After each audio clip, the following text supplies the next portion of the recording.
Hello and welcome to Zelda Speedruns. Today we're happy to present you with another A Link to the Past All Dungeons Restricted Major Glitches Tournament match. It is the last 1v1 match that we will be streaming. It's two tournament admins, apathyduck versus Glan. And I am joined today by Green Ham and Ninnies on commentary. And how you doing today, gentlemen? Excellent. How are you? I'm doing good, and I'm going to set them off. So we should be starting shortly, and I will leave you to it. And thank you very much for doing commentary tonight. Much appreciated. Hey, thank you for the restream and getting everything set up for us. How you doing, Ninnies? Ninnies is feeling silent. All right. We're off to a strong start here. But I hope you all are ready for an excellent matchup. Another race of all dungeons restricted major glitches, as Nori said.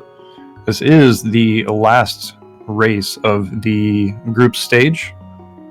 Both of these runners are actually already guaranteed to move on to brackets. They're both 2-0 in their group, so this race is mostly for them to try and improve their average time throughout the group stage, which is what will be used for the seeding of the bracket stage. You get 3 races, you get to drop your lowest time, and then we average the other 2. And that is how your seed is determined. So Duck didn't fare incredibly well in his first couple matches. Has kind of one of the lower averages of the people that are advancing into brackets as of now. So he's definitely going to be looking to hopefully beat one of his times at least to drive that average down a little bit. Glan's average is a little more solid, and he's sitting at a pretty nice seed, but I'm sure he'd like to improve that as well. Both these players are pretty evenly matched.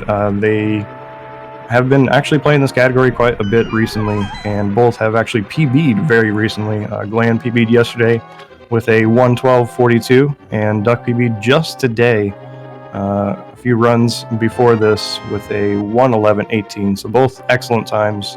They're both at the top levels of this category. And just some very experienced players. So y'all are in for a treat tonight, so sit back, relax, and enjoy some all dungeons. Oh yeah, I love me some all dungeons. Get to do all of the dungeons. And in Who would want to just do some dungeons?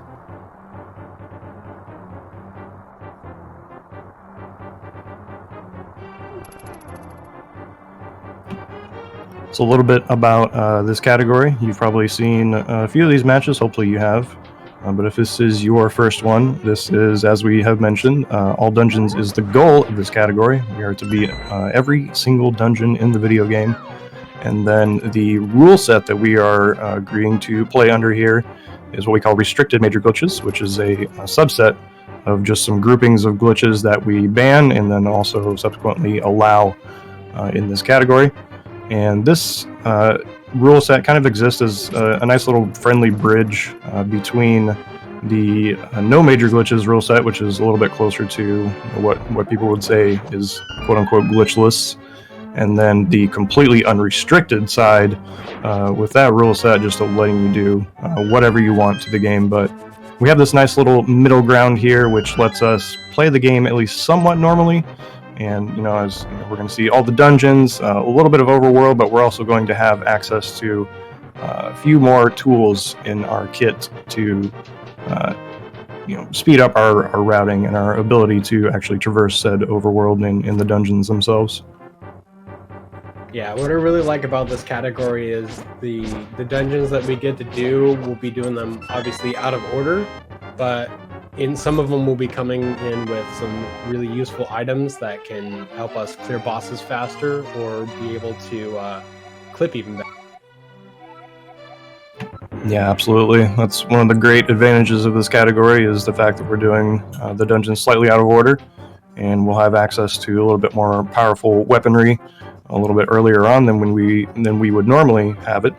That is not to say that this run is not without its own sets of danger and pain points.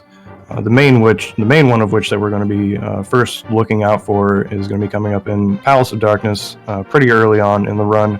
We're going to be fighting the boss of that dungeon with just 5 hearts and a fighter sword and a hammer and a prayer in our pocket, and that's about it. So that is a pretty heavy reset point, especially for people who are at the top echelon of this category, and could definitely swing this race one way or the other. But even death to Helma does not necessarily clinch it one way or the other.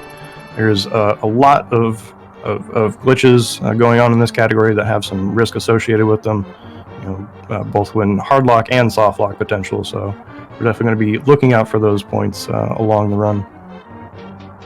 Yeah, if you're familiar with this category or in other categories of this game, Palace of Darkness would be the first Darkwood dungeon, and we're doing it third, where normally the game would actually like you to go to actually no, we're doing it second, where normally the game would actually like you to go to Desert Palace. So we'll be coming in there well under like health requirements, and as I said, there's a danger of dying to Helmasaur. There's a couple of really nice safeties that you can do for this. One of them is the silver arrows. I don't know if we'll see our runners go get the silver arrows, but that is a nice way to kind of get your bearings with Helma and kind of get through the first phase and then drop a nice silver arrow right in that gem, take care of that boss nice and cleanly. Yeah, that is absolutely an excellent safety that we've seen a lot of runners opt for throughout these group stages. Personally, I used it for my first 2 matches. I know some other top runners definitely have as well, and all kinds of skill levels are taking them. But given the scenario that these runners are in right now with their group, considering that they're both into brackets already, I expect them to both kind of go all out here. I doubt either of them will be grabbing silver arrows in this particular run. I'm just going to be trying to drive that average time down as much as possible.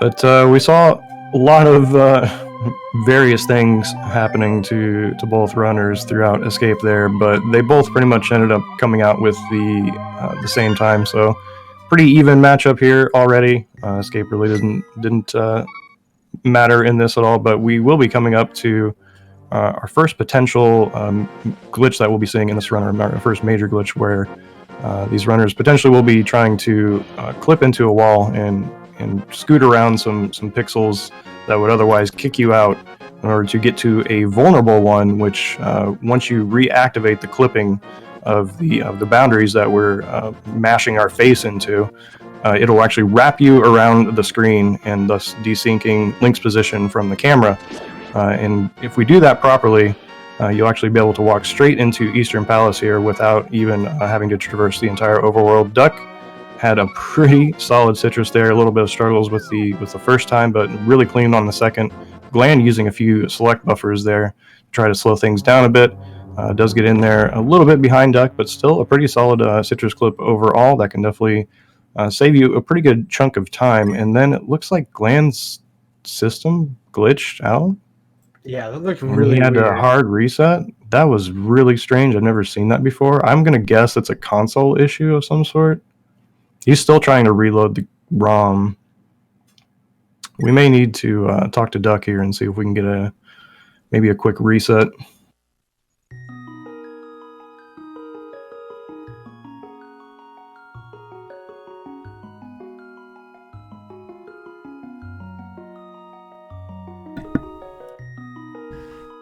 Do you kind of think going on a little bit more about Eastern Palace just while we're kind of figuring out what's going on with this. Do we think we might need to do a rematch or restart? I think if that's okay with the restream, I think that's what we're going to opt to do. Yeah, I guess if Duck we want to is agreeing to that. So do you want a rematch in SRL?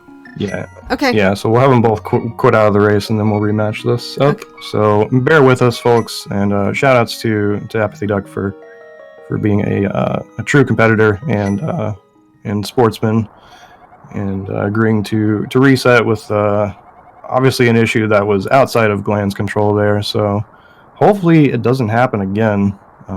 That'd be rather unfortunate if we can't actually complete this race. It wouldn't be the end of the world, but just be kind of a sad ending to something that we've been definitely looking forward to for a little bit. Yeah, the great thing about this community is while we are trying to do our best here and we're trying to, as a runner, trying to set our best times, the spirit of the competition is still here and we still want to actually race against our opponent. Okay. Looks like they both left. Wait. Are they rematching? Yeah, they're rematching and they both just re-entered, so Okay, cool.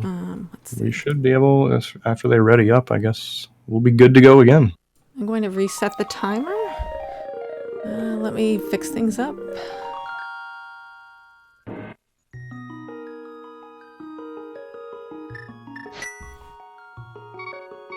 Okay, it looks like they need a little bit more time. Yeah, as far as what happened, I'm not too sure exactly what caused it, but it is very, very rare for something like that to happen. So, you know, I don't think that we're going to see anything too different going on with the run when we get to that position. We may see a lack of a citrus clip just for safety and kind of continuing on for, but we'll have to see. Okay, I want to say... I'm just going to observe, and I guess it'll start up when they get going. Thanks it again. Sounds like Duck just needs a few seconds. No, Yes. Thank you for being on top of it. Appreciate it. Oh, you're welcome. It's not like I haven't done this before. Yeah, I'm sure you get to deal with all sorts of technical issues with this technology, and I think that may have been part of what happened to Glan. I think he plays on console. So obviously we're playing on very, very old hardware for a lot of this. So these things do happen. Randomly, your cart or your console will just crash and it will entirely delete your SRAM. We saw that Glan's files were all completely gone. But we are starting right now. Looks like the race has gone back underway, so we'll be seeing them kick off here shortly.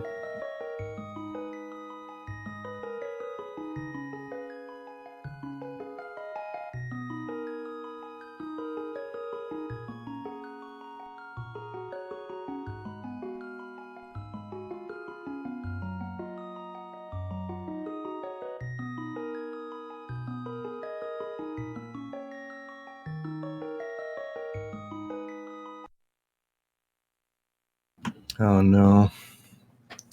This is not looking great.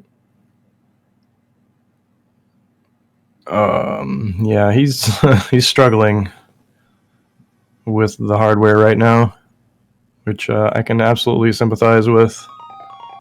And this is just the worst thing that you want to be dealing with during one of these races, obviously, are tech issues of any sort.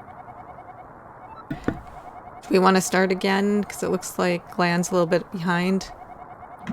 He's saying something's up with his SDSNES, so I'm really not sure if there's going to be a lot of value in resetting, unless he has some other solution to playing the game.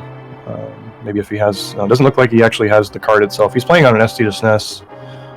Okay, let me... Which is usually pretty solid. So Is there a potential that maybe Glan just needs a clean install of the SDSNES? I don't know. That looked like such a hardware issue that I would almost say it's his console. So maybe reloading the firmware would help. I mean, it's something to try, but... Okay. Well, looks like apathyduck is stopping, and I will get back to you when I see what happens.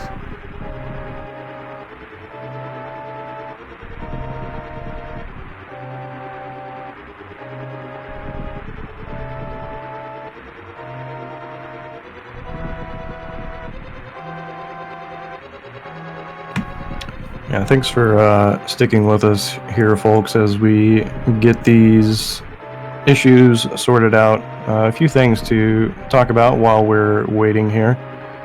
We are going to have a community race tomorrow at 2 p.m.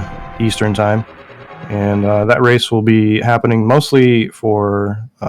we had one group of 3 So they obviously need a chance at another race to submit their third time to potentially improve their average for seeding. And then just anyone else who wasn't able to get all of their matches completed for one reason or another. We'll be having the community race tomorrow for those people to kind of knock that race out, but we're also opening it up to absolutely anyone who would like to join. So that'll be happening tomorrow at 2 p.m. Unfortunately, ZSR's schedule is a little full, so we won't be able to do the restream on here, but we will have a restream going, and you can check the tourney Discord for more details on that. But we'll be having that tomorrow for y'all to tide us over until brackets start, hopefully sometime early next week after we get all the seating sorted out and the brackets set up and everything. So, but it looks like they're getting set up here again in the race. We're going to try this hopefully just one more time, and we'll be off to the races.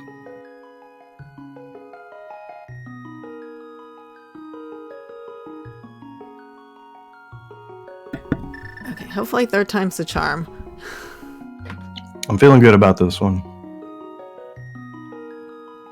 It's, you know what's happening is, it's because apathyduck gave Glan the file names Intaka, which cannot be trusted. Please take a pamphlet for the Church of Moai on your way out. May Moai bless all of you. Alright, looks like the race is kicking off one more time here. We won't cross our fingers and hope that this one is the one that'll take us to the finish line.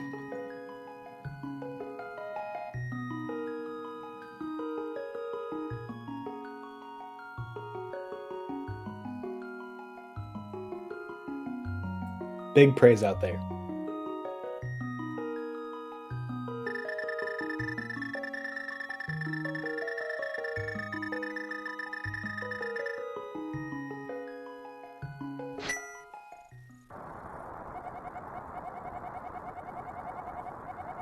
Okay, looking good so far. Clean starts out the gate here for both runners. No crashes just yet. Thank you for all the Moai blesses. Really helps the stream. Really helps Glan especially, I know. And I'm definitely feeling for him, because I'm sure he hates the fact that he has to deal with these sorts of issues. But all of that is behind us now, and we are once again on our way to rescue a princess.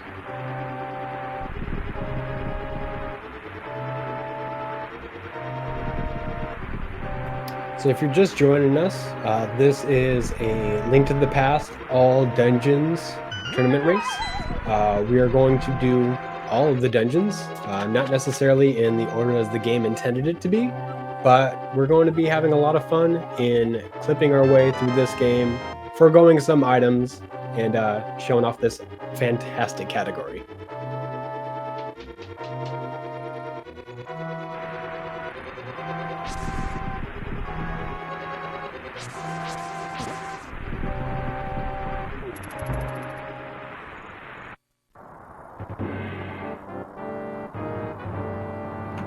Yeah, I mean, this is pretty normal though. If you watch a lot of Link to the Past runs and streamers, you do tend to see a lot of resets early on. Not necessarily something that I would advise, but it does happen a lot, and we tend to see these two splits, Escape and Eastern, pretty much look the same across all categories, which is kind of unfortunate. Even here in restricted major glitches, we have a little bit more powerful tools available to us, but we still can't break our way out of Escape early and make it any faster. It's possible for us to do, but it just doesn't end up being any faster in this route. So you have to go to the truly unrestricted glitches to actually bypass this escape segment, which not many people are really a huge fan of. If I've got my finger on the pulse of the community here. Yeah, the best thing about having to do this split over again is it's a nice kind of reprieve from all the clips that you have to do in order to get to all the dungeons, and some of them that we'll be visiting will be under health on.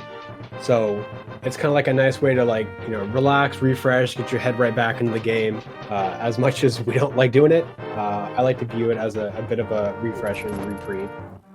Oh, for sure. You get to, I mean, if you've done this segment enough times, you kind of get to just mentally check out during this. And it's kind of like, you know how you're driving home sometimes and you're just taking the same route that you've taken a million times before, and just time is passing and you have no idea, and all of a sudden you look up and you're home, you know. And that's kind of what escape is like to me.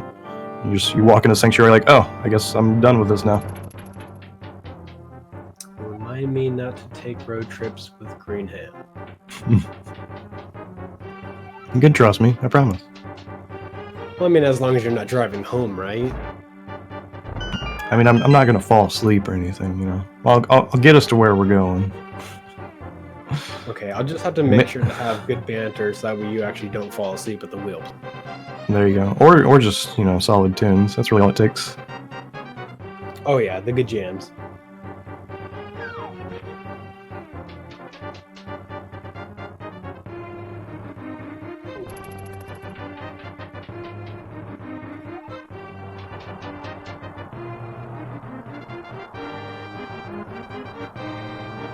These escapes looking pretty similar to last time. Really not going to see a ton of variation until we get to the sewers anyway, where the RMG really starts to fall down on top of your head with all the various rats and snakes that are moving about in random patterns. Just a lot of reading and reacting that these runners will have to do in the back half. And then there's really just one kind of big source of RNG, which is the key rat. And we'll see which... We're going to play a little game of GeoGuessr when we get to the key rat and try to figure out where it makes its home.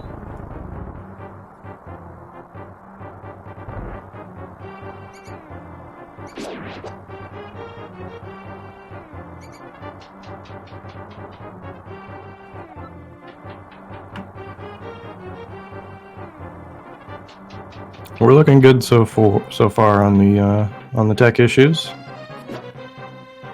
Hopefully we'll get past, and we'll get a little farther than the entrance of Eastern.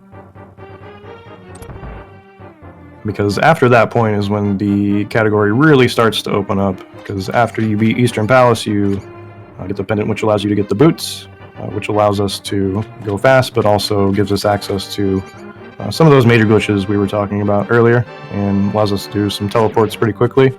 Looks like decent key rats for both runners here. Southwestish. That's tough to say. Southwestish. Yeah, the crazy thing about this category is just how the gear change is such. You know, we go from escape to Eastern, and then we go straight from third into sixth. You know, we start flipping like crazy, bomb jumping, you know, breaking the camera. This run is truly a joy as much as a nightmare is. You know, Glan coming out of escape with the rat frames here. You saw that he intentionally got hit by that rat there while slashing his sword in the doorway, which puts Link in this funny pushing animation state. And he doesn't have a shield here, so this actually saves a little bit of lag. And so, despite the fact that Glan was a little bit behind coming in escape, he actually made up a little bit of time by getting that little glitch there. But now we are back on our way to the Eastern Overworld, and we'll once again see some Citrus clips. Citrus, so named for a runner by the name of Yuzahara, who does run this game from time to time, but is mostly a glitch hunter and a tasser, who's found a lot of the glitches that we use throughout this run, and many other categories, has contributed a ton to this game. So Yuzu being a type of Citrus, we have so named this the Citrus clip because it's just a particular style of inputs and set of inputs. Ooh, this is looking like a really nice Citrus by Duck there. That was excellent. Really quick buffers there with the sword, and was able to move in the correct pattern to allow him to get that teleport. Yeah, I have a soft spot in my heart for sword buffers. I've never really been all that good with select buffers myself. I know they're a nice way to get your inputs buffered and to stay in the clip, but when you can get a clip done with just some nice inputs and sword buffering, it just looks so smooth. Yeah. It's like the coolness factor. Yeah, I mean, it looks so funny if you don't have a lot of experience with the game or haven't tried it yourself or understand really what's going on. Which, you know, even admittedly myself, I don't understand a lot of what's going on in this game most of the time. But with the sword buffers, what we're trying to do there is we're moving Link, and then we are slashing our sword, which actually stops Link's movement. So we're moving a very particular number of frames into the wall and then slashing our sword to stop.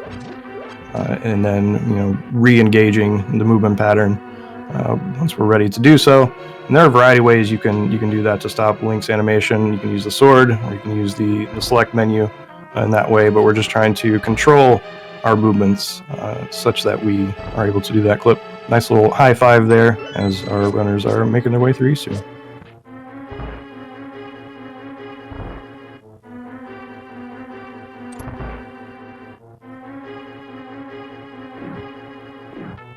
Yeah, it is kind of hard to possibly know all the things about this game. I mean, from category to category, there's frame saves, there's pumps that you can do on particular doors. You know, there's, you know, optimal menus. Like, there's just so much to know that it can be so overwhelming to not like try to become an encyclopedia about this game, and just kind of like focus on what's pertinent for your run and the category you're doing. Yeah, absolutely. There's a ton of information for this game and for this category especially. Luckily, we have a new set of documents available to us and resources that have been made kind of explicitly for this tourney, but it's just always meant to be a great general resource for the community as well. But we have a nice document that, you know, kind of outlines everything and links you to all the various videos and explanations of how to actually do these clips, and presents it in a way to where if you have a solid understanding of NMG, or even if you just have a little bit of experience with, you know, stuff like overworld glitches and rando and stuff like that, you can easily pick up a category like this. It may look somewhat intimidating at first, but everything is absolutely achievable, and we have a ton of great resources out there, and really just, in my opinion, a great community that is always out there in people's chats and providing assistance and getting people to learn this category and improve their times. Yeah, so if you're curious about this run at all, just you want to know kind of what's going on behind the scenes when we're doing specific clips, or if you're interested in learning this run at all, it looks a little intimidating, but with a little bit of practice, and thankfully all the bomb jumps that are in here, well, not just the bomb jumps, but the bomb clips, it makes this category much easier to approach than it was in previous years. Yeah, absolutely, and that's why you're going to see apathyduck here is going to be the first into Sahasrahla to grab the boots, but he's also going to jump into the little back pantry area, I don't know, that you would call it in the back here, but it has a chest that contains pantry. Yeah, there you go. But it contains 3 bombs that we'll be using to do some of those bomb clips that Ninnies was talking about. And before those came along, it really was kind of difficult because you would have to do those, you know, sort of 1 frame buffers, you know, through some method or another to actually do the clips. But now we have all these really nice setups, and we actually have a new way of doing what we call Death Mountain Ascent here. We don't have a way to get past the big rock that's blocking because we don't have a strength upgrade, so we're going to do some more clips into the boundaries here to actually break the camera and dislodge Link's position once again from the camera. We're going to make a few jumps that are happening on ledges that are actually off the screen, but it actually puts us in front of this cave, which is right behind that rock that we weren't able to get past otherwise. So this is our way of getting early Death Mountain access, which gives us the ability to get the mirror here from the old man, and also opens up Death Mountain for us.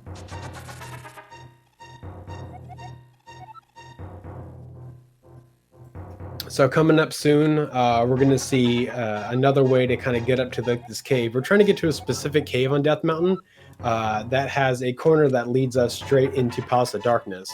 So we're going to be taking a safer approach because you could walk up there if you wanted to, but you have to dodge all the little rocks that are coming off of here. We like to call them cabbages. But we're going to be doing a clip that is not unlike that you can't see some of our runners might be utilizing to get into Palace of or to Tower of Hera, but instead we're going to nudge a little bit just so that way we get that little toss over there like what happened on Apathy's screen, and then we're just going to nudge hop a couple of times like we saw, and boom, here we are right in this little cave.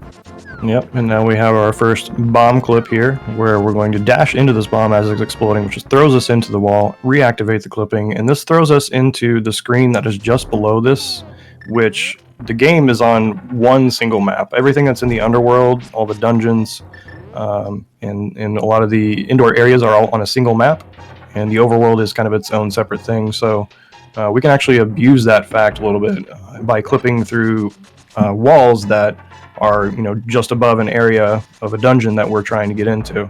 And given the fact that we clipped in here from a cave, the dungeon doesn't actually get loaded properly, so that's why you see the runners here doing a little pirouette and re-entering the dungeon here to reload it properly such that all of the sprites come back and we can actually beat the dungeon from here. Yeah, kind of coming into this dungeon with the cave state gives us a nice advantage of not necessarily needing to have a small key to open some doors. So we're using that ability, that cave state for this dungeon to open up the first door. So that way we can save this key that would normally be opening that for later on. Yeah, it's some really clever routing through here. But it is a rather scary dungeon. As you can see, we only have 5 hearts at this point, even after picking up the Sanctuary Heart. And we have naught but the Fighter Sword, and we will be grabbing the hammer here in this dungeon, which will actually allow us to get through the first phase of the boss. But then after that, Link is going to be at a little bit of risk, because Helmasaur, all of his attacks do 2 hearts of damage, so you can, if you have full hearts, 5 hearts rolling into that fight, you'll be able to take 2 hits of damage without dying. Obviously, that third one will kill you, so our runners need to be very cognizant of their health going through here, which is going to be a little tough because, as you're about to see on Duck's screen here, he's going to do the hammer jump to get over to here, which we're going to use another bomb to actually blast ourselves over there into the rail and clip through it to get to the hammer. So we have to intentionally take that damage there. So now he's sitting on 3 hearts. Oh no, looks like Glan had some struggles with the bomb jump, and now he's actually down to 1 heart, so can't do the bomb jump again. He's going to grab this heart here and probably make his way back around to attempt it again.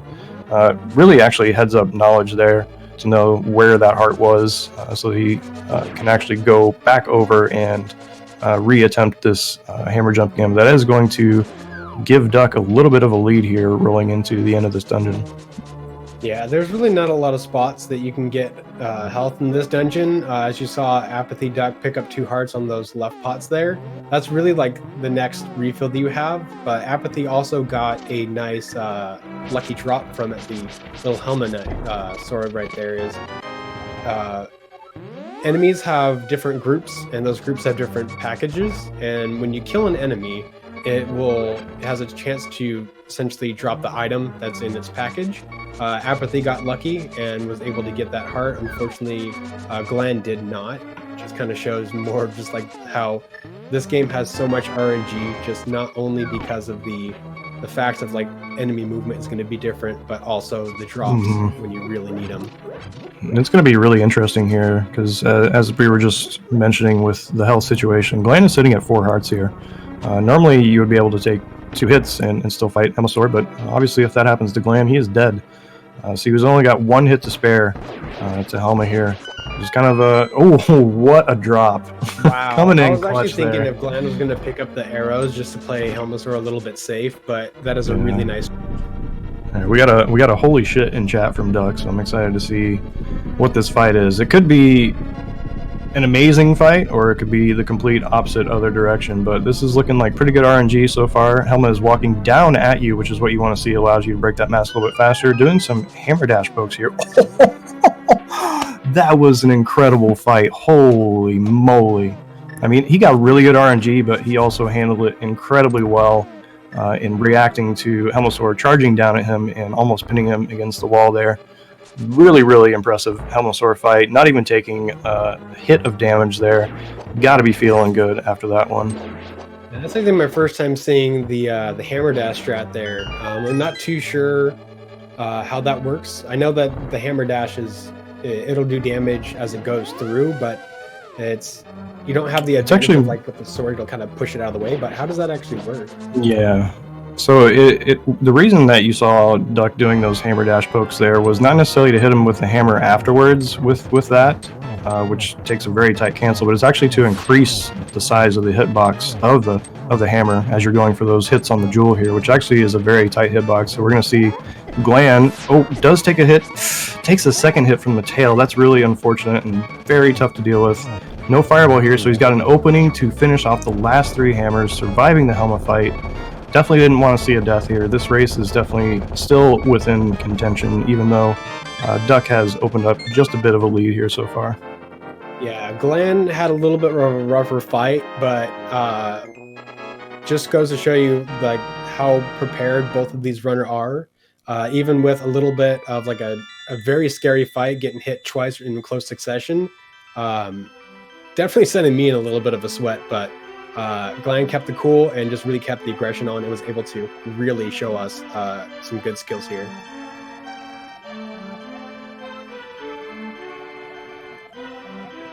Yeah, it was enough to have to recover after the failed hammer jump, but taking the Helm of Death after that would have been extremely painful, so I'm very happy to see that both of our runners made it through the Helm of Sword fight and made it out the other side. The next dungeon that we're going to tackle after this is Hera, and we're going to see, you probably may have missed it on Duck's screen as Glan was taking down Helmasaur, but we're going to do another sort of teleport / screen wrap to go up Death Mountain and actually get into the Tower of Hera just by wrapping the screen around and landing pretty much directly in the stairs that take you into the Tower of Hera.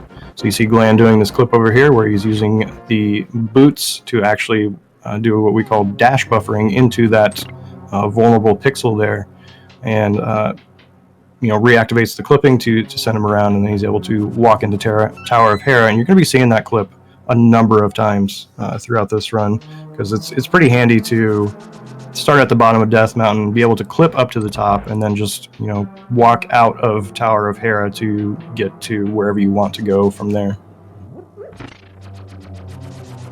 Yeah. Nice boom dash from Glan. Sorry, what? That was a nice boom dash from Glan. Just calling it out. Oh yeah, that's a really nice place, because like there's a lot of different ways that you can kind of handle this room. You can take them out individually, like apathyduck did with like the boomerang. You can kind of sit and do little dash pokes.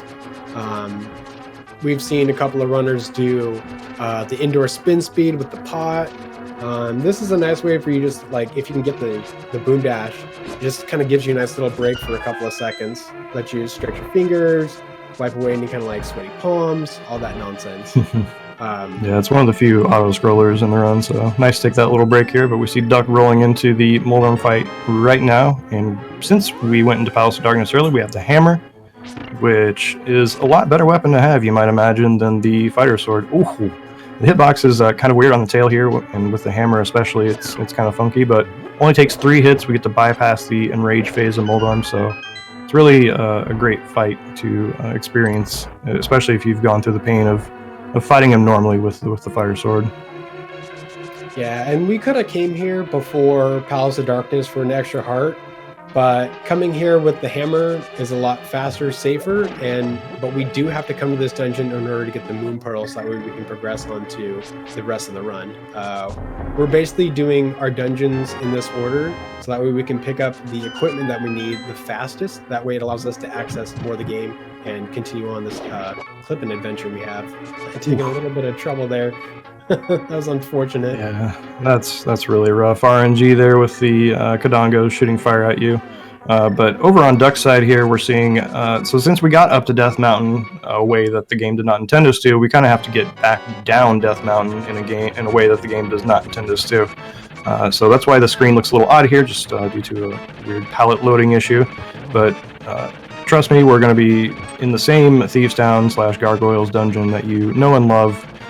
Except we're here again with the fire sword and on minimal hearts. Glan playing a little safe here, as I would do on Moldorm with 1 heart, and does end up taking down the boss.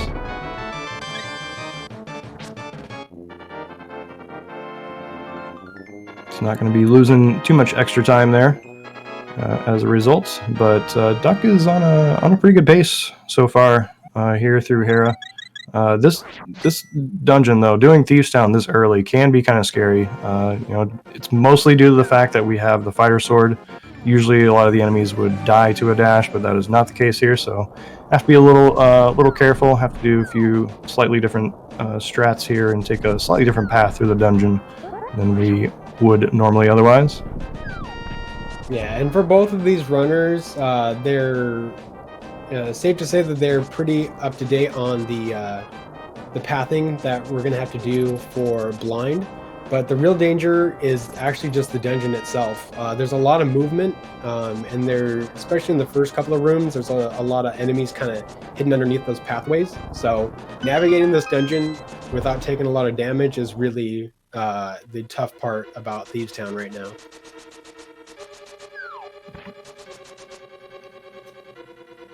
Yeah, absolutely.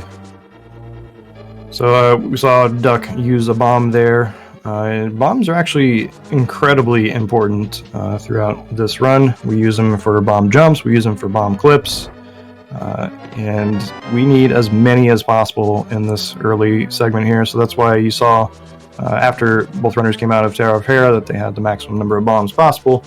And you're going to see Duck doing a strat here which actually uses one of those bombs. And it's because we can't actually lift this block, this big block here in the middle, because we don't have the strength upgrade yet, as we mentioned earlier. So he's going to use the bomb to kill that Stalfos in the bottom right there while he takes on the rest of the enemies with the hammer. Very nicely executed there. Yeah, different runners have different kind of bomb backups. As Greenham said before, like bombs are like the life of the majority of this run, because, you know, you saw that we had to do a bomb clip in order to get into Palace of Darkness. We're going to see a lot more bomb clips in this route. Other runs, you don't really have to worry about bombs too much. The routing, like specifically if you're familiar with NMG, the bombs that we kind of pick up allow us to survive throughout the run. But yeah, right now the arrows are more secondary for this, where they are more primary in NMG.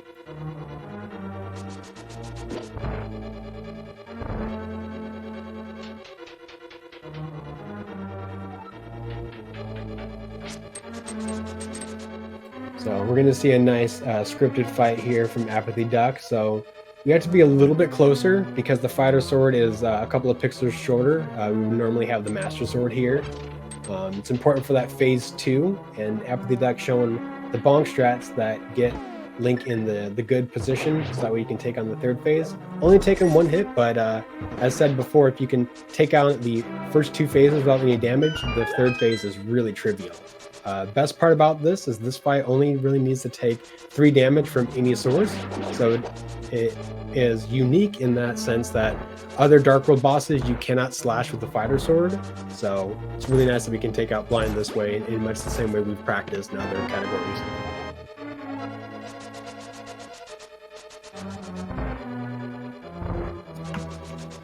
Yeah, so we had you know, that changing gears that Nini's kind of mentioned earlier, where we, you know, go into all these clips and, you know, low health dungeons, but we get a little bit of a reprieve here now by going into Skullwood's segment. This segment is pretty much exactly like we would do in a No Magic Glitches category, so these runners are probably going to be pretty familiar with how to handle this.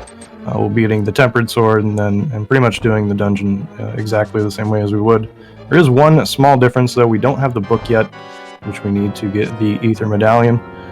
So we're going to make a quick pit stop here with our friend the Frog, and we're going to see which method Duck is going to go for to access this. It looks like he's going for what we call the Frog Door method, which does have the risk for a hard lock, which I believe Duck...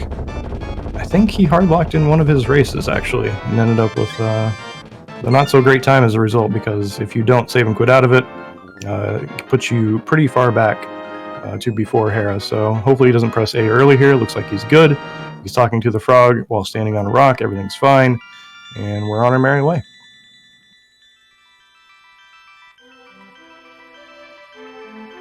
So nice blind fight, not thieves fight, from Glan over here. So this race is still really close. Safe to say about a minute of difference in between our runners? Yeah, we'll definitely have a good idea. Yeah, it's a little bit over a minute, I think. It looks like Duck came out of Thieves with a 26:34 sword up, Glan with a 28:04, so a little over a minute separating these two. But that is basically just a boss death, really, at this point, or just one clip that goes wrong. So it may look like it's a little far apart at this point. Duck with a nice stair lag cancel there. He would be remiss if I didn't point that out. This is one of his favorite things to do in this game, apparently. But let's see what method Glan is going to go for to retrieve the book here. Looks like he's setting up for Frog Door as well. Duck getting the all-important fence dash. This race can continue officially.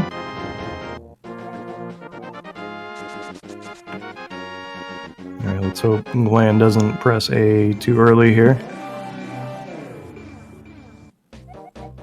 Looks like we're good.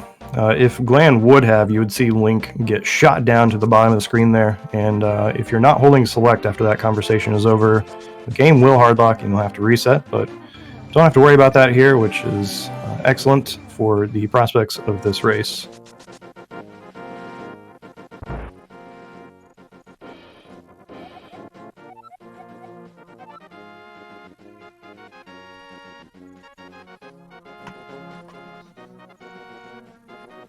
So apathyduck, not caring about those Gibdos and getting through that horrible room with ease.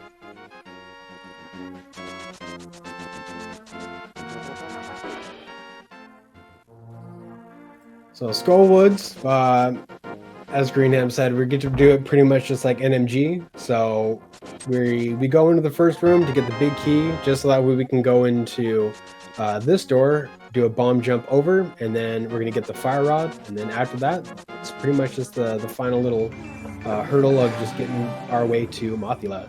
That fight can be a little bit tough. It depends on how our runners adjust to the RMG, the conveyor belt.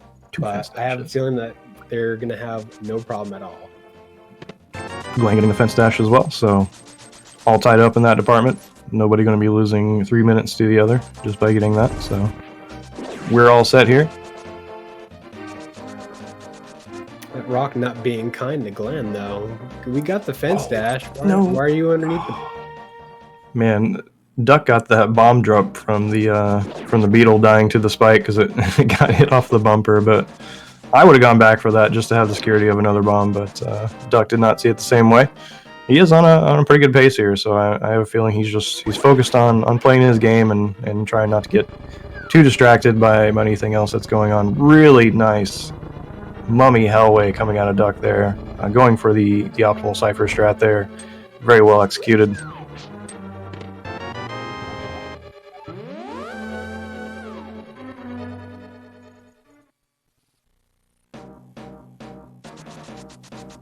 Relatively healthy as he's falling into Moth here. Gonna hope that the conveyor RNG cooperates as well as Moth. Looks like Moth is coming down into the sword, which is very helpful. Yo, nice early bomb jump there from Glan. Well executed, really saving a little bit of times there, yeah. Yeah, Duck actually saying in the chats that Moth did actually give him pretty good RNG, and he just flub the inputs a little bit, which happens from time to time. Especially, you get really excited, when you see the RNG, like, oh, I can finally actually hit this guy, because, if he hangs out on the spikes, then he's just going to take 0 damage whatsoever. Moth was really friendly there, and Duck is a little upset that he didn't get to take full advantage of that, but still, pretty decent fight, and, he's coming out of it alive, so can't really complain too much.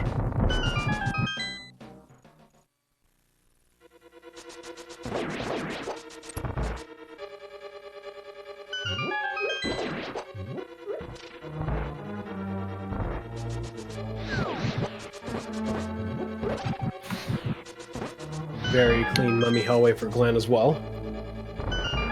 Absolutely, yep.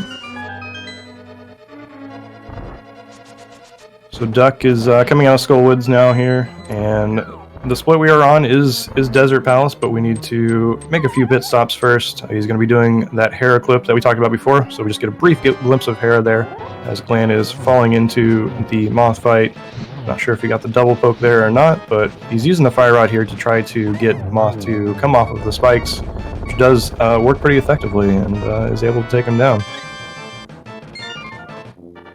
We've got our ether now, and now we're going to be heading over to Zora's Domain, but you may ask yourself, but we're on top of a mountain? How are we going to be getting into Zora's Domain? Well, luckily on this particular map, if we do another one of these clips to get through the boundaries here, we're just going to do Duck do this. Oh, he does the dash buffer version. You can also do a spin dash there to give you the glitch state to actually clip through that, but that sends us down through the map directly into Zora's Domain here, which is very convenient because we do still need the flippers for Swamp Palace.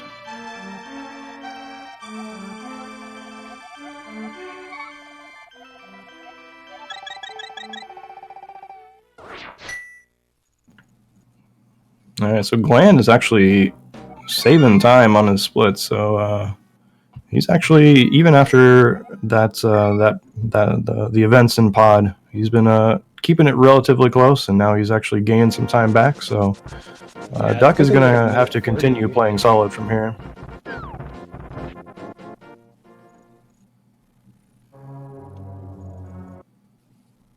Alright, so as I said, we are going to be going into Desert Palace here. We're going to be taking a slightly different route than you would probably expect to get over there.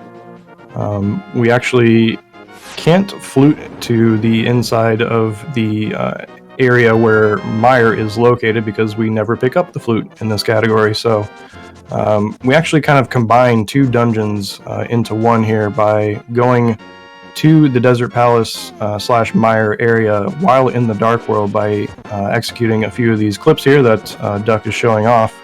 And then once we place our warp there, we can go and do Desert Palace and then just use that warp to get back into this Mire area, which Duck has now successfully entered with a little bit of a graphical glitch here, but it'll be cleared up as soon as he mirrors back to the Light World here. And then he's just going to beat Desert Palace and come back to that warp. Yeah, Desert Palace is the first dungeon that we're coming into that we're basically going to cut out a good chunk of it. We'll have a couple of dungeons coming up that we'll be doing that too. Swamp and Turtle Rock are going to be the two dungeons that are going to be heavily shortcutted.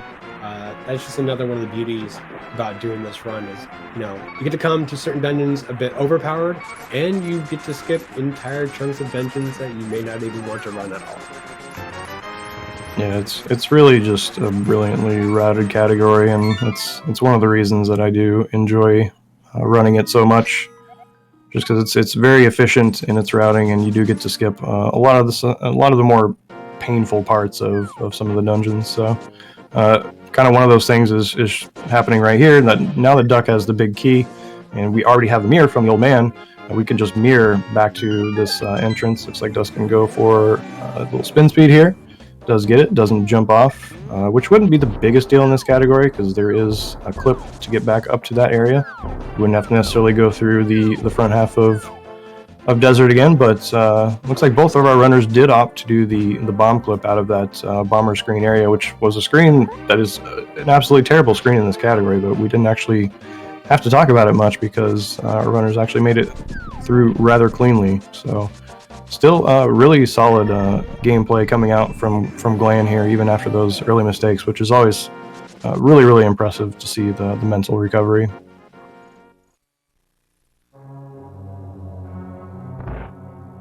So normally, Lamolus here is not the most exciting boss. A lot of RNG, and with other categories, you might just have only your only your bow here. But we're coming in here with the tempered sword and a fire rod. So with a good setup, this fight can be really cool. Unfortunate RNG though there for Duck with that first Lamo, just taking an instant dive to the southwest there, so wasn't able to connect with the fire rod there, but did clean it up in just 2 cycles. So still feeling pretty good about that fight. Yeah, even with like a bad RNG, these overpowered items that we have with us still can make that little pattern not that big of a. All right, so now Duck is going to be entering really where one of the kind of gauntlet of clips starts in this category, and Mire is going to look kind of odd because we're not just going to be in Mire, we're actually going to be visiting 3 different dungeons while we're here, and that is just due again to the nature of everything on the underworld and the dungeons being on the same map. So we're kind of going to be working our way towards the bottom of that map, which as we traverse through that, we will be hitting Mire, and then we'll be going into Hera, and then right below that is actually Swamp. So that's kind of our final destination. We're actually going to be getting the big key here from Mire, and then once we go into those other dungeons, the game is still going to think that we have the big key for that dungeon, so it's going to let us open whatever big chests or big doors that we want to. And very conveniently, Swamp has the hookshot, which would be awfully nice to have for the rest of this category, so we're going to kind of steal that from Swamp, but we do need an extra small key to actually get access to that. So you see Duck here is picking up both of the small keys in this room, which is going to give him access into that locked door that we'll be seeing in Swamp here in a little bit. Yeah, normally Mire is not my favorite dungeon, but these sequence of clips that we're going to see on the second wraparound in Mire make this like everything to me for this category. Ooh, and I just want to point out something here real quick. We saw Duck actually dash past the key jelly there. Normally you would see runners slash that jelly and pick up another key there, but what Duck is going to do, he's actually going to get it on the way back around here, because what we do here is we light these torches. We're essentially going to make a loop back around to the same room, because right below this is Hera, and that's where we want to go. But Duck's going to be taking a slightly different route there. He's actually going to be doing a very precise bomb jump after he grabs the big key to actually take a little bit of a shortcut to get back around that loop that we're talking about. It's a very, very precise and difficult trick, and if you mess it up, you're going to end up losing quite a bit of time and obviously a bomb and a heart. But let's see if Duck gets it here. He has to do a spin dash here to activate the spin speed state. Going to clip into this rail a little bit. Doing some select buffers here. You need to be on an exact pixel for this to work, and he gets it. Nicely done. Even with those few buffers there, he's definitely saving a number of seconds by going around this way and picking up that key from the key jelly that I mentioned that he skipped earlier. Yeah, I'm glad that you told me about that. I actually didn't know where that room led onto and why the bomb jump was being completed. I just was worried that Duck was leaving the key there, which yeah, it can be scary. To complete the series of clips, there is a door in Swamp Palace that we need a small key to get through, and if you don't, you have to mirror and then go through this series once again. Yeah, you see Glan here picking up that key, while Duck here is going to do another bomb clip that you saw, and just a slightly different variation of it. But this one can be a little more finicky, requires some more precise positioning, but Duck knows those pixels rather well and clips in there cleanly. And it looks like Glan is just making his first loop through these torches here. He won't be doing the Mire bomb jump, as we saw him grab that jelly key on the first pass through. So, losing potentially a few seconds to what Duck opted to do there. But Duck, unfortunately, does not get the most important chest turn in this run. It's so free because it's right out of a menu. You just hit down an A, and you get to look like a badass. So. A little upsetting, but he is on pace, so I can't fault him entirely. Looks like he's doing his patented fire rod strat here in Mire 2-2. Shoutouts to Steven IRL. And he did that fire rod strat there to potentially get a heart, which he actually did end up getting later in the room, putting him back up to full hearts here, which is pretty nice going through the rest of this dungeon here. Yeah, we're only expected to take 1 heart of damage here, which that dash is very precise. If you're a little bit too slow on it, you need to adjust and fall off the bridge a little bit sooner, just to make sure you don't get hit by the lasers. But you know, kind of getting that full heart is going to leave a lot of health coming into Vitreous here. Yeah, absolutely. And Biddy can still be a scary fight, even in this category where we do have a pretty good number of hearts, because Biddy hits hard. So definitely want to have a good amount of health. And as we see Glan doing the same set of clips that Duck did, and both of them honestly did excellent jobs on both of those clips. If those start to go wrong, if you get, you know, if you have one input that goes 1 frame too long, then you get thrown off. You have to use another bomb, and then you're just taking more and more damage, and it can become just a black hole of time loss if you don't recover quickly enough from it. But we're going to see Duck setting up for the All Dungeons version of what we call Spooky Action, where he is going to be shooting this fire rod at this anti-fairy, but actually hitting the crystal switch in the room above. At least that is the intent. Looks like he's going to give it one more shot here. So I don't know. I didn't actually see his setup with the Canis and Maria. Maybe something was wrong with the altitude variable that fire rod was supposed to be using, and it didn't quite reach high enough to actually hit the switch. Nori confirming that he did actually throw a block into the void, which is all that's actually needed to set the altitude variable properly. So I don't know if maybe he just got frame rolled on both of those. There's a lot of finicky stuff that can happen with that variation of the Spooky Action glitch, so having to reuse that bomb. In that first room where you drop the Samaria block, or the second room when you use it to hit the switch, you have to kick up some dirt as well to help keep that. Exactly, yeah, to preserve that variable. So we'll have to take a look at the tape and see what happened, but Duck is able to recover there. Is going to be down 1 more bomb than he would normally be here, and he also did do the Meyer bomb jump, so I think he's going to end up picking up a few in Swamp to get back up to where he needs to go. We see Glan now doing the same setup for the Spooky Action glitch, where he just tosses that block into the void. And he does kick up the dust there, as Nini's was mentioning before. He does place the block down, which does preserve that variable, and essentially just sets it to the highest possible value, so that when the fire rod connects with something, it uses that number to determine where the area of effect damage should take place. And if we set that value to something very, very high, we can hit this anti-fairy at the bottom of the screen, and then the area of effect will actually take place in the room above this and hit the crystal switch, thereby saving us a bomb, which Glan does get on the second try and does actually demonstrate it. Meanwhile, we're seeing Duck clip out of the mire area here to go over to Swamp. Yeah, we didn't have the flute to get in here. We don't need the flute to get out.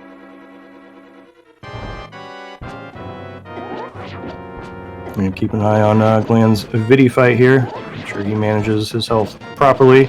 Does have 2.5 hearts there, so is able to wrap up the fight very cleanly. Nicely done.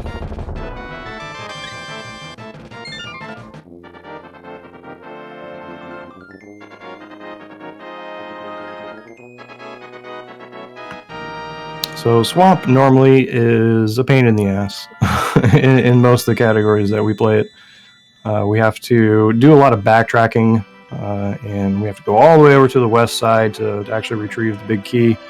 But since we were in here earlier and we already got the hook shot, which is basically all we need for this dungeon, the boss luckily is not gated by a big key door in this dungeon, so we can just grab one small key, and then we can actually just be on our way to the boss. And there's actually a slightly new route through Swamp here due to a glitch that was found within the past few months, actually, and implemented into this rule set. And it's actually going to allow us to skip even more of this dungeon in this category, making it, just objectively the best version of Swamp, I think, that exists.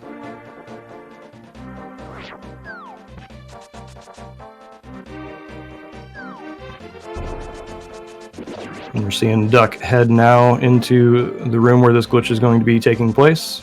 It's going to use this Samaria block here to actually kind of wedge himself in between the block and the rail, thereby bypassing the tiles that actually throw Link into the water.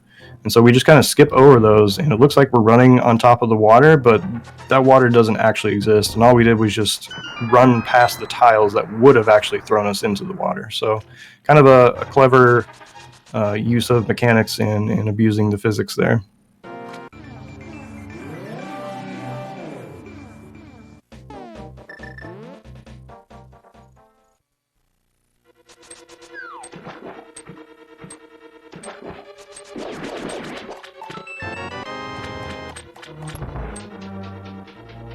Duck rolling into the boss fight for this dungeon, going for the 0 cycle here. Get some rude RNG with Argus charging him rather quickly, cleaning up these last few puffs here,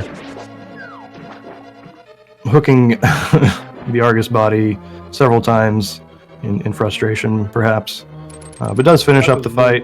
Stab it with that hook shot. Just let him know what's up. Meanwhile, we're going to see Glan. Looks like he's taking the same route to do the Holy Diver glitch. So we'll see how his attempt of it goes. But Glan's still, keeping it pretty close. He's, obviously we're still in the same dungeon here. It's not incredibly too far apart. Struggling a little bit with these inputs. It does require a 1-frame movement down, and then some precise, clean inputs after that to actually get wedged in between the rail. So.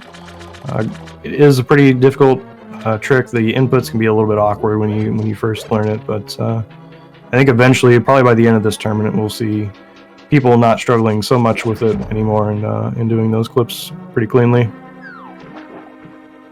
Speaking of clips, we got a bunch of them coming up here. Duck's going to be heading into Ice Palace, and you could just mirror here and swim over there, just in the light world, but this is restricted major glitches, and we have the hookshot now, so we can actually get the same spin dash glitch state here, which lets us clip through walls. And then we're going to do what's called a mirror wrap, where Duck is going to press left and Y on the same frame during the transition, and that is going to desync the camera once again, and we get to wrap all the way over to, you can kind of see Ice Palace over there, but we walked into a slightly different area. But promise you, this is legitimately Ice Palace. We're actually in here. Yeah, coming up in here, we're about to see Icebreaker, another one of the newer clips that were found by Yuzu. As Greenham was saying, we saw people, may not be struggling with Holy Diver as much, but from what I've seen, people practicing this. Ooh. Yeah. So it really can go terribly, or it can go really well like that, like Doug just demonstrated. That was a sexy clip.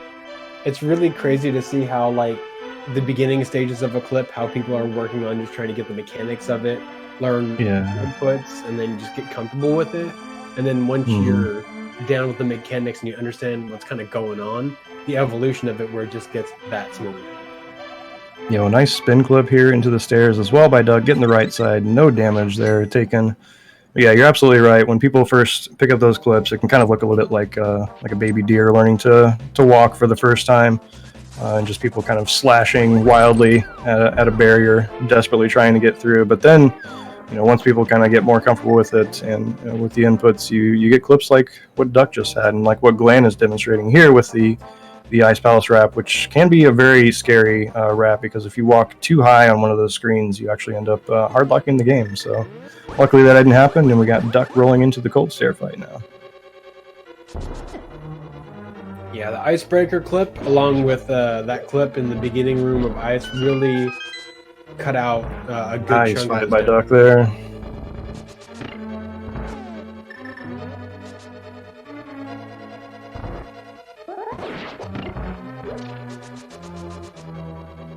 Let's see Glan's attempt at the Icebreaker here. A few slashes, and he is through.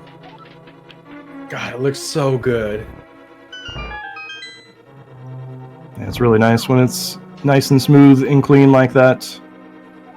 It can get a little bit hairy if you find yourself reusing a bunch of blocks, because our magic meter is pretty important through here. We need full magic to be able to break the shell of Cold Stare. So if we had to reuse, or if we didn't reuse any Samaria blocks and just tried to create new ones, then we'd eventually get ourselves into a situation where we wouldn't have enough magic to actually finish the dungeon. But luckily we saw some really, really clean clips there. These guys are just putting on an absolute show.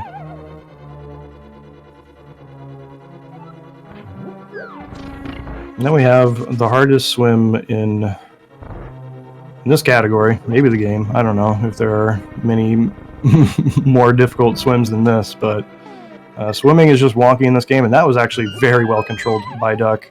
It doesn't really look that difficult when it goes like that, but when you see someone, like myself, flailing around, you can see how it can really go. And what we're seeing Duck here do is actually carry that bomb to in front of the Ice Palace, or not Ice Palace, but the Ice Rod Cave, with the broken camera there, and is able to clip in without having to go north another screen there.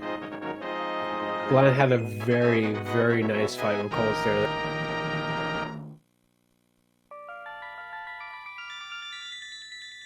Quick, clean, and kept them really close together for a nice, fast kill.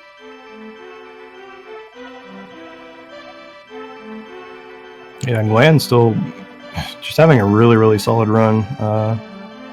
Obviously is behind on his PB, given the pod situation, but really since then has kept it really close, and I think he's actually going to be saving a pretty healthy chunk of time here as well on his PB, so gaining even more as we see Duck is going to be clipping into Turtle Rock here using another mirror wrap, and this is actually a setup that was found somewhat on accident by Duck himself on this very particular position here, but he does the mirror wrap just fine, and now is going to be walking into the laser bridge side of Turtle Rock. And so just needs this bomb here to work his way in, and then now we get to do Turtle Rock backwards.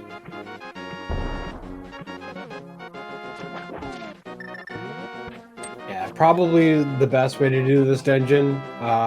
We're coming here just for exactly what we need, which is one small key and one big key. The great thing about this dungeon is that unlike other dungeons where they have items that are kind of essential for you to kind of get through, survive, this dungeon has, well, not the best item. It has its uses. If you're interested in short little meme runs, you can always look into the mirror shield category.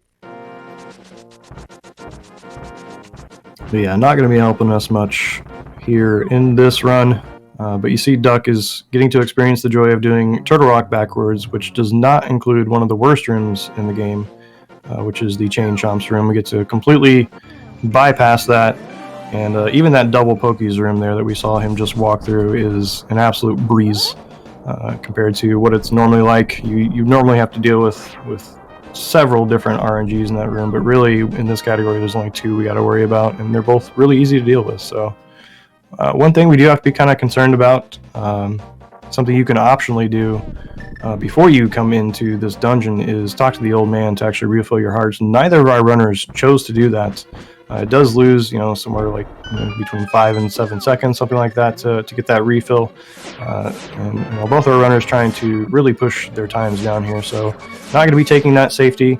As Ninnies did mention earlier, the prize pack is set up nicely for us here, such that we can potentially get a fairy drop from some of these Pokies, but if you don't get the proper RNG, unfortunately you're not going to be getting that. And it looks like Glan took a little bit of damage on that laser skip and is now down to a single heart, so he's going to be really hoping for that fairy drop to show up. But he's got to play really clean and safe. Was that the double poke, Duck? It was. You memer. That is absolutely an apathyduck special, though. He does like going for that the double poke on the Trinax head there. It can save you 16 frames in some situations, but I think in this situation the health refill is going to outweigh the magic refill, so I'm not sure he's even saving the time. So that was completely and utterly for swag, and it looks like he did it properly, so shout outs to him for that.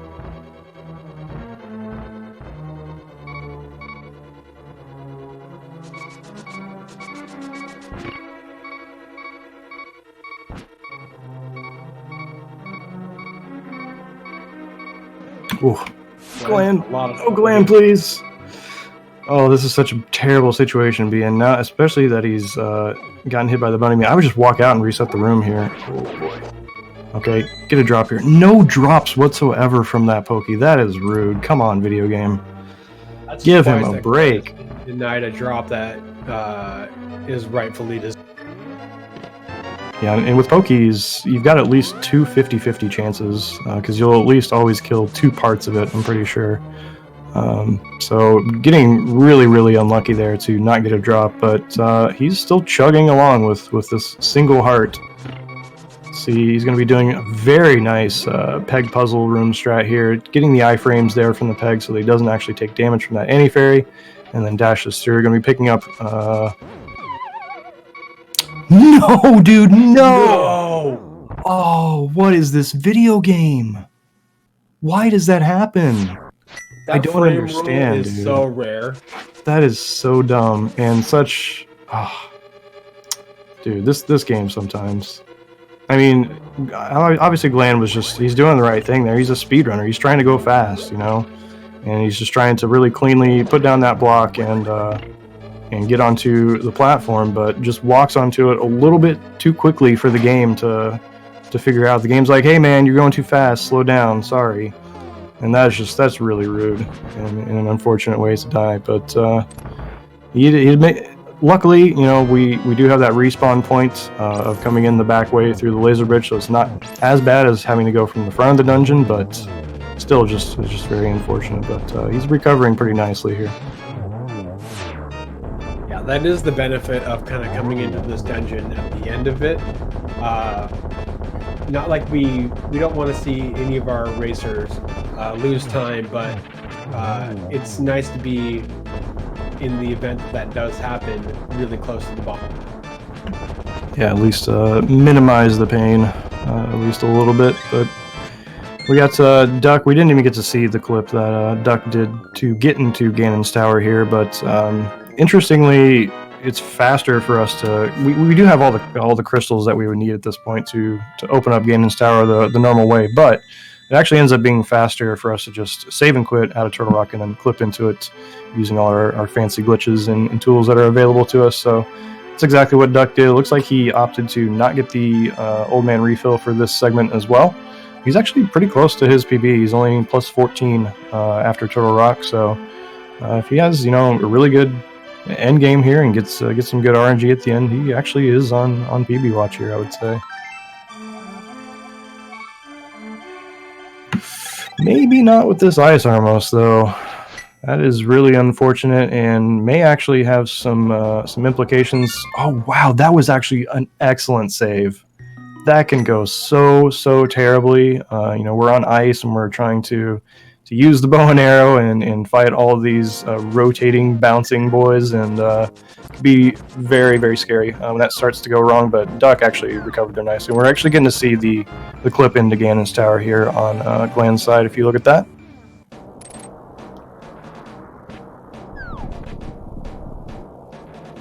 So we actually teleported up, broke the camera, and then we utilized the portal to the Dark World. It's still there. It just doesn't show up on the screen. There's a little bit of a danger though. You can accidentally pick up one of the bushes in there, but if you drop down, you can enter the the Burna Cave room, and then that will get rid of the item, I believe. Yes. Yeah, that's correct. That's one of the ways to save that, but luckily we didn't see that here at all, and both runners got into Ganon's Tower cleanly.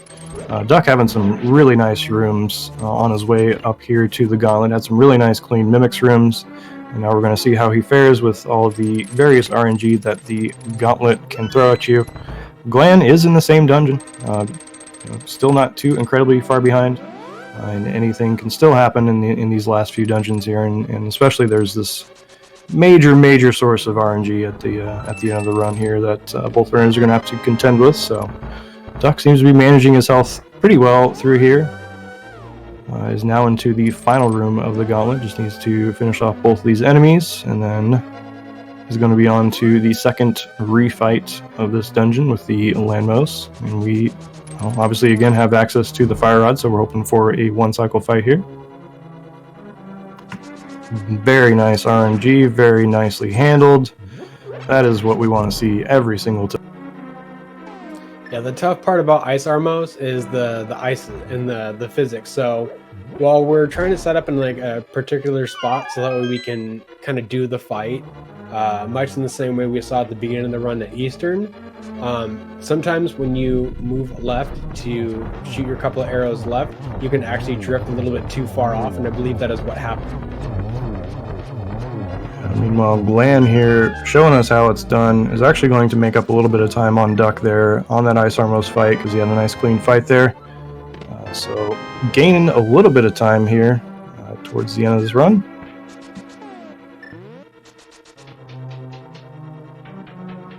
Glan will be making their own ascent up G Tower here, getting into the bump.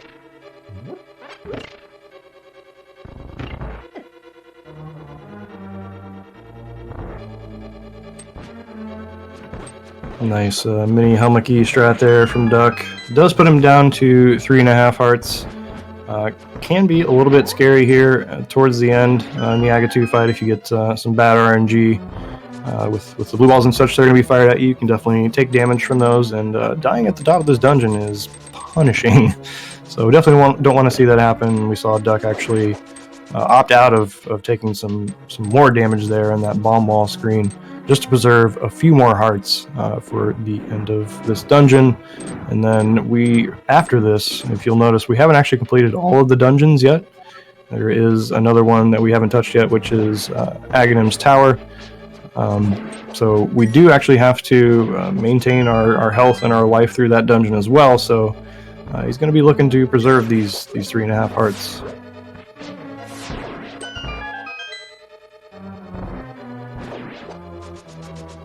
What is this pattern?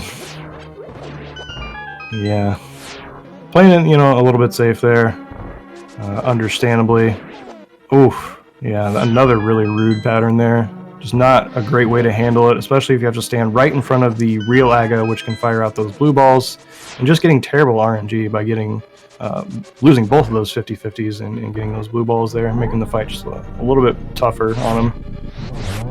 So yeah, just playing defensively here at this point, not even necessarily trying to hit the real Aga, just trying to not take any more damage. Does take another half heart there, but ends up finishing off the fight. So he's going to have to survive Aga Tower on 1.5 hearts. But again, we do have that prize pack set up such that we can hopefully get a fairy drop from some of the enemies at the beginning of the dungeon. Did apathyduck not get the drop? Because I thought that Duck he did saved get and the quit. drop from the...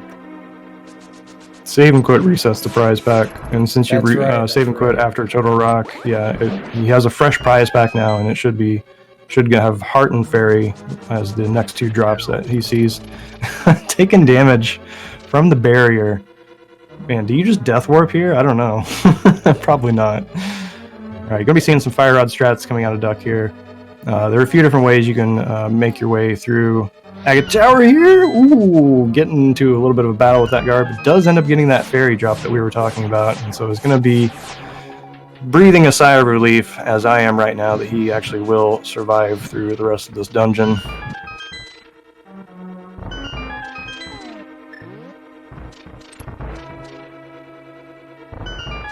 There's a disturbing lack of chest turns in this run, I've got to say. I tasked with poor Kozer with keeping track, and he really hasn't had to do anything this run, it seems. But nonetheless, really solid runs coming out of both of these runners here. And we'll see what kind of RNG Duck is going to have to contend with at the end of this dungeon, with the boss being Aghanim 1. Duck swears up and down that he only ever gets 6 blue balls and nothing else, even though that definitely didn't happen earlier today in his personal best. But I'm sure if you talk to him, he'll still just find something to pick apart in that run, and that can be honestly a really nice characteristic to have for an activity like this. I mean, if you're picky about those time saves, you're going to end up practicing a bunch and making sure that those time saves happen. And Duck is definitely one of those grinders who has put a lot of time and effort in this category and is definitely one of the best players of it. And Glan, no slouch either. Very, very experienced with a variety of glitch categories. This is probably pretty tame for him, honestly, because he does so many unrestricted glitch categories and just really knows his way around Hyrule and just how to break it apart and put it back together exactly how he wants it. So shout outs to both of these runners for putting on this show for us and providing some nice entertainment on this Friday evening.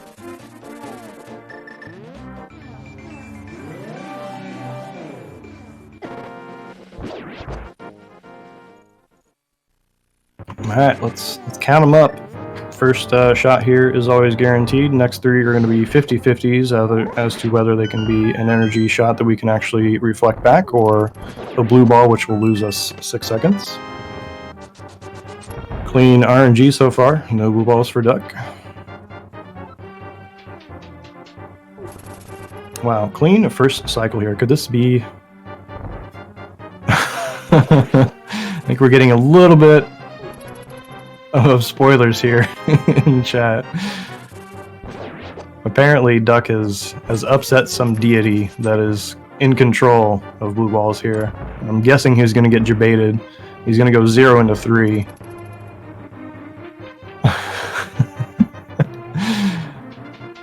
Yeah, Duck saying that we should have seen this coming.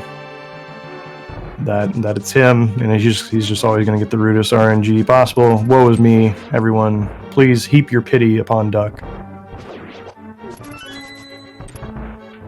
But he does come out of the fight with just the average 3 blue balls. So, meanwhile, Glan is doing some fire rod strats here in Agatower. Actually, kind of does something similar to Spooky Action there, where you may have noticed that he actually kicked up dust before he shot that fire rod in order to control where that AoE is going to happen, so that it could happen in a very particular spot to kill those. Oh my god, circle pots, so rude. And that's kind of the difficult thing with using the fire rod throughout this tower, is that particular room becomes a little bit more difficult. It does make some rooms definitely easier. But like I was saying earlier, you can use fire rod, you can use the boomerang, you can use hook shot. Kind of up to you what your personal preference is. The time difference really isn't so much, but we see Duck falling into the Ganon fight here. One thing that's really nice about finishing up with Agatower is that we do get this health refill as we go into the Ganon fight here.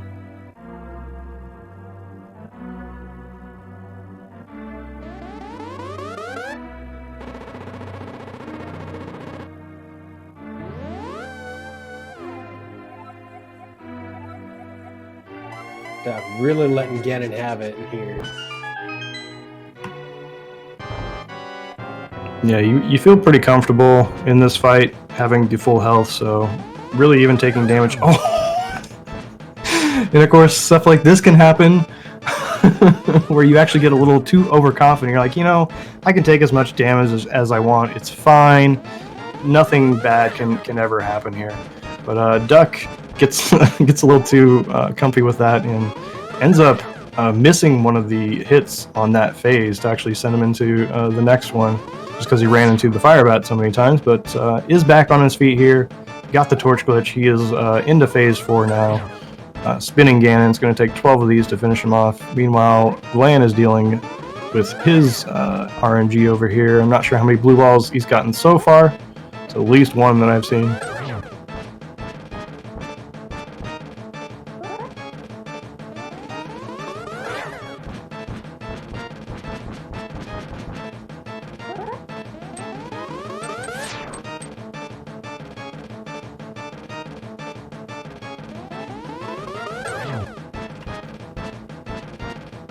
Alright, just a few more, just one more spin, I should say, to finish off the fight here.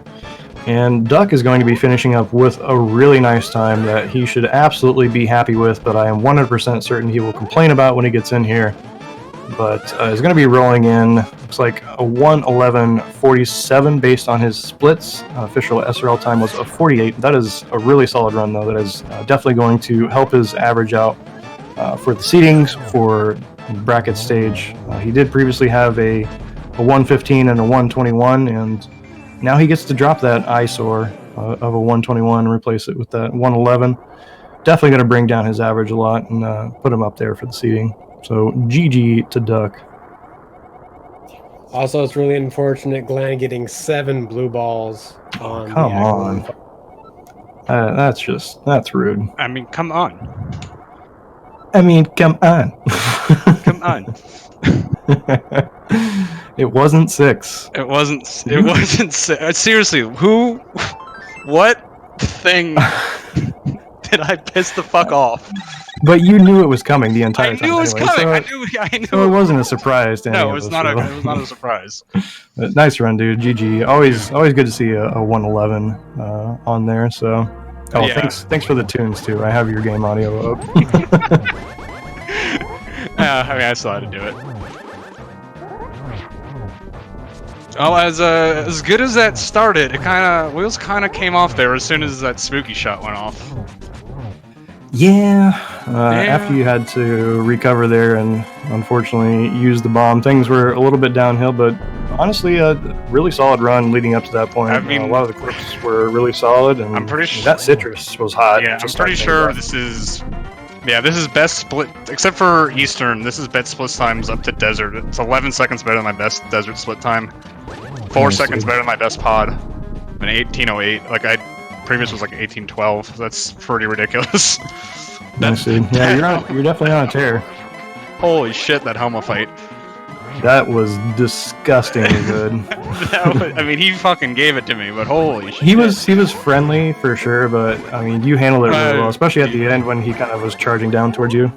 Yeah, I mean, I think I can count the amount of times in one hand I've had a pure 4-hammer fight, so. Yeah, feels good. Meanwhile, Glan is wrapping up the Ganon fight here, and just gotta give some big shout outs to Glan for dealing with all of the kind of the bullshit to start out, and with console crashing and everything. And he's really recovered quite well afterwards. And also obviously shout outs to Duck for agreeing to rematch. Nobody wants a race to go down like that, so it's always good to see that sportsmanlike conduct. Did me a solid. I saved 10 seconds on my EP entry time.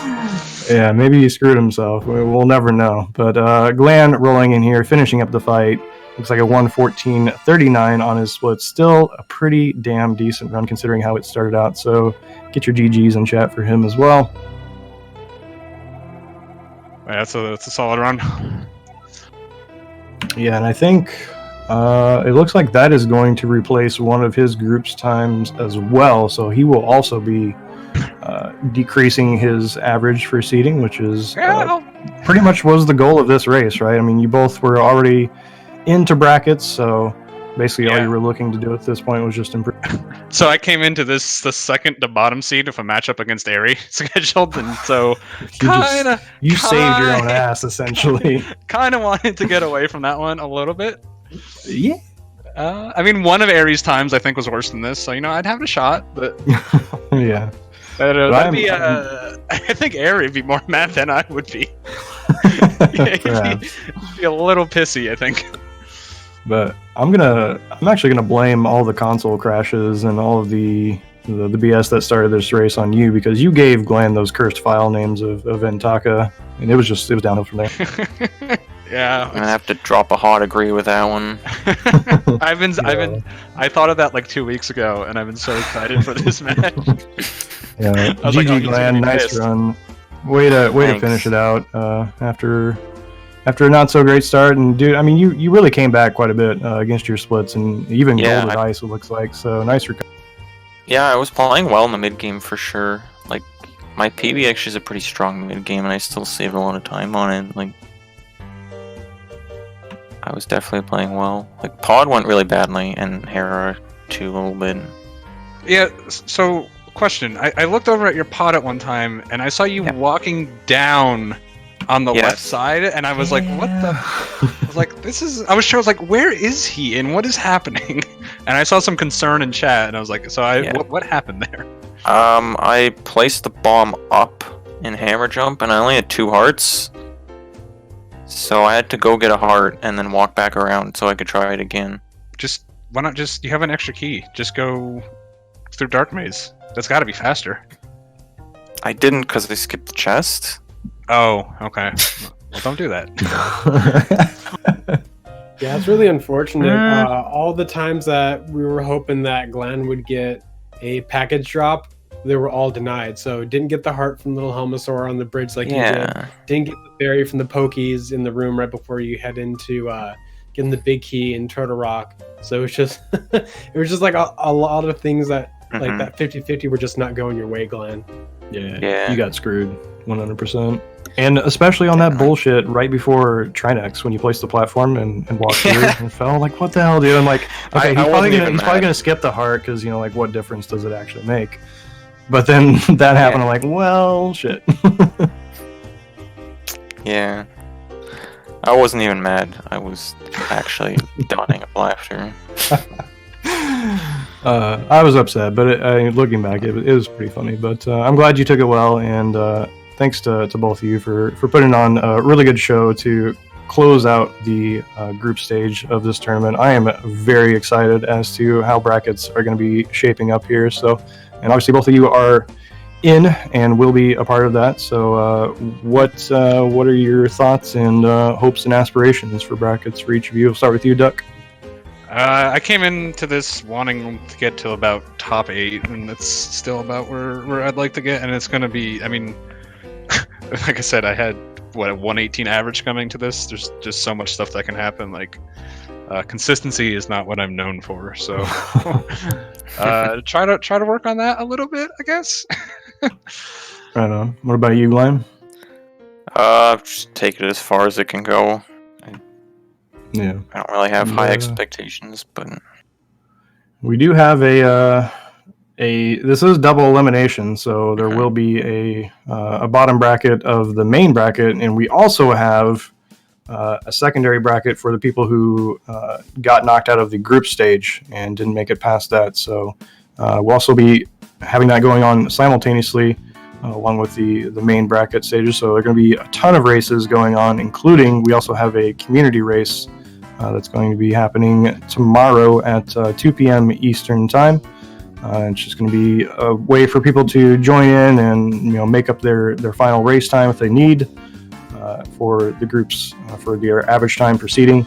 And we're also just obviously opening it up to anyone else who wants to join. It's going to be a big community event. We're just going to have some fun, and we'll have a little restream over on FGFM if y'all want to check it out. Unfortunately, ZSR's schedule is a little too full, so weren't able to get the restream on there, but we will have a restream rolling tomorrow, so please come check that out. It should be nice and comfy. But yeah, I think that is all from us. So would you like to talk so about the alternative tournament or the secondary tournament? I can blah blah for a second if you want. Go for it. Yeah. Yeah, so basically, this was the official last actual matchup of groups, like Ham said. So everyone's all locked up at this point. We have effectively one wild card locked up. Awase pretty much has the top one nailed down. So we got one that's going to be up for grabs tomorrow on that restream. And then we're going to try to turn around the groups into brackets as soon as possible, hopefully by Monday, and get that started soon. And same with the secondary bracket. So anyone who didn't make it, we really encourage you to come out and join that. Just another way to get more matches. The great groups were there was a lot of unbalanced matches. So that secondary bracket will give you a better opportunity to race people of your skill level. And it's like the times that people have in that, like 100% whoever puts in the most effort can win that thing. Anyone in that bracket can take it down. Oh, for sure. So I'm going to be watching. A lot of those matches are going to be exciting. Going to be some matches that you wouldn't normally see. Yeah, there's a bunch of people in that they've started with no time and have already put up times like 115s, 116s, like that are really good in only basically a month. So it'd be exciting to see who comes out of that. It's really gonna be up for grabs. It should be exciting. But yeah, so hopefully we should be back next week. The first 2 weeks will probably be a little hectic because it's double elimination, so the field's not going to get winnowed until the third week. But yeah, so we should have a lot of good matches and races coming up soon. Okay, I guess GG's to both apathyduck and Glan. It was a great race tonight, very back and forth. Also, many thanks to Green Ham and Denise for doing commentary tonight. Very much appreciated. And I guess we're looking forward to restreaming more of the upcoming matches from both the brackets that you're going to be running. And thanks everyone for joining us tonight. So we hope to see you soon. I'm not sure, maybe later next week possibly. Do you think that's when people might be having matches after like all the everything gets settled as far as like places? I think we might have some as soon as Monday. Oh really? So, okay. Yeah, I got to see who's. It depends on when people get their times in tomorrow. Okay. But I'm going to try to turn it around pretty quickly and open up for scheduling. Okay, So yeah. and then whoever's eager, I mean, we'll see. Okay, well, just be in touch with us to, see what we can work out for scheduling for restreaming matches. Oh, and I'm sure. hoping. Thank you so much for doing the restream. Really You're appreciate welcome. Yeah, and as long as I'm available, I hope I'll be able to do some as well. Okay, so thanks everyone for joining us, and we hope to see you soon. And I guess check out their community race tomorrow, but we'll also be out having some other things going on at CSR this weekend. And hopefully next week we'll have more of these matches. So see you then. Bye.